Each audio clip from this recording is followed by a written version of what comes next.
Há séculos, o gemido da escravidão ecoava pelos vales férteis do Nilo, um lamento profundo que se misturava aos cânticos dos sacerdotes egípcios e ao tilintar incessante dos cinzéis contra as pedras colossais. Por mais de 400 longas e amargas primaveras, os filhos de Jacó haviam sido forçados a construir cidades, celeiros, monumentos e impérios para faraós que não os conheciam, seus corpos vergados sob o peso de tijolos de barro e palha e de um jugo implacável que esmagava não só seus ombros, mas também suas almas. O chicote egípcio havia marcado suas costas, mas a dor mais profunda era a da esperança roubada, a de uma promessa ancestral que parecia cada vez mais distante, sepultada sob as areias do deserto e as fundações de Ramessés e Pitom. Mas o clamor do povo de Israel havia subido aos céus, perfurando as camadas de cinismo e desespero, e o Deus de Abraão, Isaque e Jacó ouvira.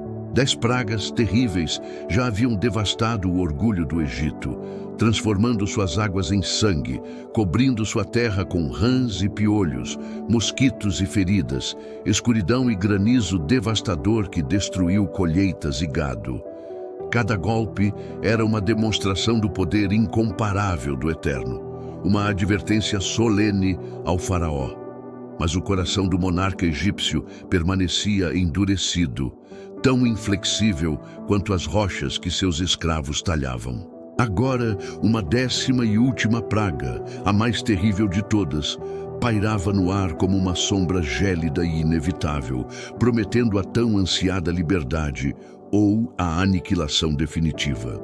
A tensão era quase palpável, uma eletricidade sombria que perpassava o ar entre as casas hebraicas e as mansões egípcias, um prenúncio de um evento que mudaria o curso da história. Era o 14º dia do primeiro mês, Abib. Em cada casa hebraica, uma febre de atividade, silenciosa e carregada de significado, tomava conta. Não era a pressa jubilosa de um festival, mas a preparação solene de um ritual de vida ou morte, uma demarcação divina entre o salvo e o condenado. Moisés, o profeta que havia confrontado o faraó 9 vezes e visto a ira divina descer sobre o Egito em ondas devastadoras, havia transmitido as últimas e mais solenes instruções do Senhor. Cada família, sem exceção, devia separar um cordeiro, macho, sem defeito, de 1 ano. Ele deveria ser abatido ao entardecer, e seu sangue, o próprio sopro da vida, recolhido em uma bacia, não seria derramado no chão como oferta pagã, mas cuidadosamente aplicado com um feixe de hisopo, erva humilde e purificadora nos umbrais e na verga das portas. Era o sinal, a marca distintiva, a fronteira entre a vida e a morte, a linha vermelha que o destruidor não ousaria transpor. Dentro das casas, enquanto o sol mergulhava no horizonte, tingindo o Nilo de um púrpura melancólico e dourado, as famílias se reuniam em quietude reverente. Os pais, com as mãos trêmulas de apreensão e uma esperança quase irreal, guiavam os filhos na unção do sangue. O cheiro ferroso e sutil pairava no ar, misturando-se à fumaça das lareiras, uma promessa visível e poderosa de proteção divina. As crianças, com olhos arregalados, observavam o ritual com uma mistura de curiosidade e pavor infantil, sentindo a gravidade do momento, mas talvez não compreendendo plenamente o terror invisível que se aproximava do lado de fora. Os mais velhos, com rugas profundas que contavam histórias de gerações de servidão, oravam em silêncio, suas vozes apenas sussurros roucos, pedindo a misericórdia do Eterno, a fidelidade da sua promessa. O silêncio era interrompido apenas pelo crepitar da lenha e pelo murmúrio de orações, uma tensão santa que preenchia cada canto. O cordeiro era assado inteiro no fogo, e seu aroma de carne tostada, rico e penetrante, misturava-se ao cheiro acre e amargo das ervas, que evocavam a amargura da escravidão. e ao doce e simples aroma do pão ázimo que seria preparado apressadamente sem fermento. Não haveria tempo para o pão levedar, simbolizando a urgência da partida iminente. A refeição não era para ser desfrutada com calma e deleite, mas consumida de pé, com as vestes cingidas, o cinto apertado para a jornada, sandálias nos pés e cajados nas mãos. Cada detalhe, uma antecipação visceral da jornada, um ensaio para a liberdade. Uma espera tensa e reverente pairava no ar, espessa e imóvel, como o silêncio premonitório que precede uma tempestade colossal. Ninguém dormia, ninguém ousava desviar o olhar da porta marcada, aguardando o cumprimento da palavra divina. Enquanto isso, nas casas egípcias, a vida seguia um ritmo diferente, inconsciente da espada que pendia sobre suas cabeças. As lamparinas eram acesas, os jantares eram preparados com os requintes da culinária egípcia e os risos despreocupados das crianças ecoavam pelas ruas de Mênfis e Tebas, pelas margens do Nilo, que antes fora seu Deus e agora estava manchado de sangue. Os egípcios já haviam sofrido perdas imensas, suas colheitas destruídas, seus rios contaminados, sua terra mergulhada em trevas por 3 dias insuportáveis. Mas a ideia de uma praga que atingiria o primogênito de cada lar, desde o filho do próprio faraó, o herdeiro real, até o primogênito da serva mais humilde que moía o grão e até mesmo o primeiro de cada animal, parecia inconcebível uma ameaça vazia de um deus estrangeiro, um boato de escravos. Eles confiavam em seus próprios deuses, em Horus, Ra, Osíris, em toda a sua vasta e complexa teogonia, que até então pareciam impotentes contra o poder invisível, mas devastador do Deus de Israel. Uma confiança que seria quebrada na calada daquela noite, para sempre. À meia-noite, a mais densa escuridão da noite cobria o Egito. O mundo parecia prender a respiração. Um silêncio sobrenatural desceu sobre a terra, um presságio de horror. Então, um som. Não um trovão, não um grito de guerra, mas um lamento. Inicialmente, um grito isolado, agudo, dilacerante, cortando o véu da noite como uma faca afiada. Depois, outro e mais outro, em rápida sucessão, como uma onda crescente de dor que se espalhava de casa em casa, de rua em rua, de cidade em cidade. O som se alastrou como um incêndio incontrolável de angústia, varrendo cada cidade, cada vilarejo, cada habitação egípcia, sem poupar ninguém. Era o choro das mães que abraçavam seus filhos sem vida, o desespero dos pais que viam seus herdeiros caírem, a constatação horrível de que a última praga havia, de fato, chegado. O anjo da morte, o destruidor, havia passado pelas casas egípcias, ceifando a vida de cada primogênito, sem distinção de status, riqueza ou fortuna. Nenhuma casa egípcia escapou da lamentação, desde o palácio real até a masmorra mais profunda. O ar foi preenchido com um coro de agonia que gelava a alma, um grito coletivo de luto e desespero que jamais seria esquecido, um monumento sonoro à teimosia e à perda. Nas casas hebraicas, o silêncio reverente e protetor dentro dos lares contrastava brutalmente com o pandemônio que irrompia lá fora. As famílias ainda de pé, terminando apressadamente a carne assada e o pão ázimo, ouviam os gritos de angústia. O som era ensurdecedor, um coro de agonia que gelava a alma, um lembrete vívido da morte que havia sido desviada. As crianças se encolhiam junto aos pais, com os olhos arregalados, o medo misturado à perplexidade. Os anciãos balançavam a cabeça em reverência e temor, lágrimas de gratidão escorrendo por seus rostos marcados. Eles sabiam, eles estavam seguros, protegidos pelo sangue do Cordeiro, um sinal visível da misericórdia divina, da fidelidade inabalável do Eterno. Mas o terror do Egito era palpável, um testemunho do poder irresistível e soberano do Senhor. A fé silenciosa que os guiara na preparação do ritual se transformava agora em uma gratidão profunda e assombrada, um misto de alívio e um temor reverente pelo Deus que havia lutado por eles e vencido. No palácio de Faraó, a cena era de caos indescritível, um inferno de dor e confusão. O primogênito do próprio monarca, o herdeiro do trono, a esperança de sua dinastia, jazia sem vida, frio e imóvel. O lamento de Faraó, um som rouco e animalesco de profunda dor, misturava-se ao dos seus servos, de suas concubinas e de toda a corte, que choravam seus próprios mortos. O orgulhoso Faraó, que havia desafiado Moisés e seu Deus repetidamente com sua arrogância e endurecimento, estava finalmente quebrado. Seu coração, antes tão duro quanto o granito, agora se desfazia em desespero e terror, corroído pela dor e pela culpa. Ele compreendeu, em meio à sua dor avassaladora e ao pavor irracional, que não havia mais como lutar contra o Deus de Israel.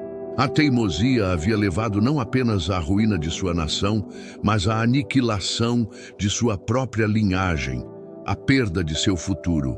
Em meio àquela noite de luto universal e trevas espirituais, Faraó, humilhado e aterrorizado, não esperou o amanhecer.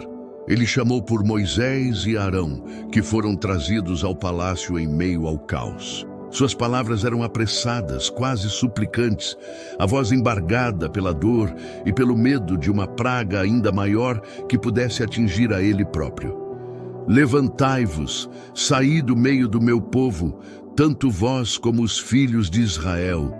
Ide, servi ao Senhor como tendes dito. Levai também convosco as vossas ovelhas e os vossos bois, como tendes dito, e ide, e abençoai-me também a mim. Suas palavras eram carregadas de desespero e um reconhecimento tardio da soberania do Deus de Israel. Ele queria que eles partissem, e partissem imediatamente, para longe de sua vista e de sua terra amaldiçoada. A súplica de um rei quebrado, que tarde demais reconhecia a verdade do poder que havia subestimado. A ordem de Faraó foi como um sinal que reverberou pelas ruas, um eco da liberdade que se espalhava entre os israelitas. Nas casas hebraicas, a refeição da Páscoa foi terminada às pressas. O pão ázimo, ainda morno e sem fermento, era embrulhado em panos. As ervas amargas e os restos do cordeiro eram rapidamente queimados, conforme as instruções divinas. A pressa era palpável em cada movimento, uma urgência que impulsionava cada membro da família. As mulheres apanhavam os utensílios mais essenciais. Os filhos pequenos eram amarrados às costas. Os homens agarravam seus cajados e apertavam as alças de seus sacos, cheios do pão que não pudera levedar. Não havia tempo para despedidas longas, nem para lamentações sobre os séculos de servidão. A hora da liberdade havia chegado, abrupta e inesperada, como um raio em céu sereno, mas esperada por gerações, um momento gravado na memória do tempo. E o povo egípcio, que antes os oprimia com crueldade e os mantinha em cativeiro, agora os apressava, quase empurrando-os para fora de suas terras. Movidos pelo pavor de que todos morressem, de que a ira do Deus de Israel não terminasse, eles ofereceram-lhes tudo o que pediam: vasos de prata, vasos de ouro, roupas finas, joias. Saí daqui depressa, temos que nos livrar de vocês ou morreremos todos. O desespero dos egípcios era a providência de Deus, um cumprimento de sua promessa a Abraão de que seus descendentes sairiam com grandes riquezas. Os israelitas despojaram os egípcios, não por roubo, mas por uma dívida de séculos de trabalho não remunerado e pela urgência e terror da situação. Era a justiça divina em ação, uma compensação pelos séculos de sofrimento e humilhação. A escuridão da noite foi rasgada pela luz de milhares de tochas e lamparinas, erguidas por mãos ansiosas, enquanto uma multidão incalculável começava a se mover. 600 mil homens a pé, sem contar mulheres e crianças, e uma vasta multidão mista de não-israelitas que se uniram a eles, formavam uma massa humana que se estendia por quilômetros, um rio de humanidade que fluía para fora do Egito. O som era um burburinho colossal. O arrastar de sandálias, o balido de ovelhas, o mugido de bois, o choro ocasional de um bebê assustado, as vozes sussurrantes dos pais tentando acalmar a poeira levantada por milhões de pés sob o manto da escuridão densa e sufocante. Eles se moviam para fora das cidades, das casas de escravidão, para o vasto e desconhecido deserto. Era uma massa viva pulsante que se deslocava com uma mistura inebriante de alívio e euforia pela liberdade recém-conquistada, um medo latente do desconhecido e uma esperança quase real, um sonho que finalmente se tornava realidade, mas com a marca indelével de séculos de sofrimento ainda fresca na memória coletiva. A angústia que pesava sobre Moisés era imensa, quase insuportável. Ele era o líder de uma nação recém-nascida, uma multidão de ex-escravos, sem experiência em liberdade, sem exército, sem pátria, sem lei, sem estrutura. A responsabilidade de guiar essas milhões de almas através do deserto inóspito, de transformá-los de um aglomerado de oprimidos em um povo de Deus, era monumental. Ele sentia o peso do olhar de cada israelita, a esperança em seus olhos, mas também o temor e a incerteza que se manifestavam em cada murmúrio e cada pergunta silenciosa. Ele sabia que o caminho seria árduo, cheio de provações, tentações e desafios à fé. Mas ele também sentia a promessa de Deus, a presença invisível mas poderosa, que o havia sustentado e capacitado até aquele momento, dando-lhe forças para enfrentar Faraó e agora para liderar este êxodo. Sua fé era a âncora de todos eles, a rocha em que se apoiavam. Os israelitas saíram de Ramessés, a cidade que eles mesmos haviam construído com seu suor e sangue, um símbolo de sua opressão. Eles não foram guiados pelo caminho mais curto, o da terra dos filisteus, pois Deus, em sua infinita sabedoria e compaixão, sabia que, se confrontassem a guerra e a hostilidade de povos bem armados, poderiam se arrepender e querer voltar para a segurança da escravidão no Egito. Em vez disso, ele os conduziu pelo caminho do deserto em direção ao Mar Vermelho. Uma decisão estratégica e compassiva, pensada para o bem-estar de um povo ainda frágil em sua nova e frágil liberdade. Um povo que precisava ser forjado no deserto da dependência divina. A cada passo, a cada milha percorrida na escuridão sob o céu estrelado do deserto, a realidade da liberdade se solidificava. O ar parecia mais leve, embora carregado de poeira e do cheiro de suor e animais. E assim, de Ramessés ao Mar Vermelho, iniciava-se a grandiosa saga de um povo em busca de sua terra prometida, uma jornada de fé e provações que ecoaria por milênios.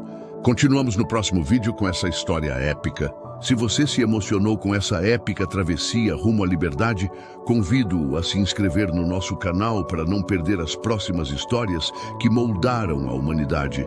Deixe seu like se esta aventura tocou sua alma. Ative o sininho para ser avisado sobre cada novo capítulo e compartilhe com outros amantes de narrativas que transcendem o tempo.